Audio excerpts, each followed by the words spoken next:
Okay.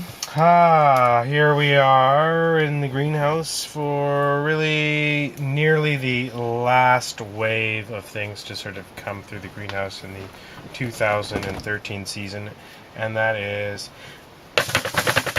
winter brassicas, the food that actually feeds us in that kind of cold and horrible time of year when the sun leaves us. So November through to next March again.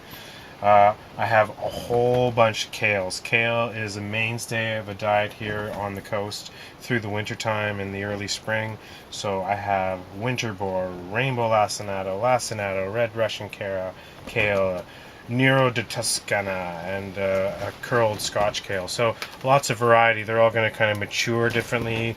Will handle sort of whatever winter throws at it. Some are a little more hardy than others. As well as some Brussels sprouts that hopefully, maybe if we're lucky Thanksgiving, but usually not Canadian Thanksgiving.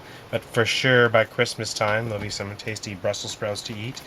I've sown a few too many of those in the last few years, so I'm going to kind of pare back that sowing.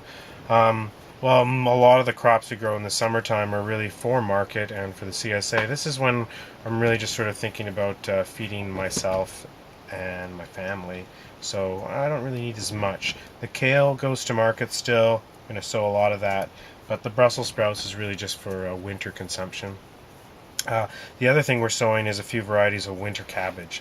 One called January King and another Dutch variety. And both of those are long days to maturity, and they'll grow quite a bit, and then they're don't have a lot of moisture content and have this been bred to hold through the winter time, so we don't eat those until, just like the name suggests, until January or February or really late into the season. So even though we're pruning tomatoes and weeding like mad, we're still thinking about what we're going to eat throughout the whole entire season, and remembering not to let that pass us by. So winter gardening, something that you're thinking about before summer even officially happens.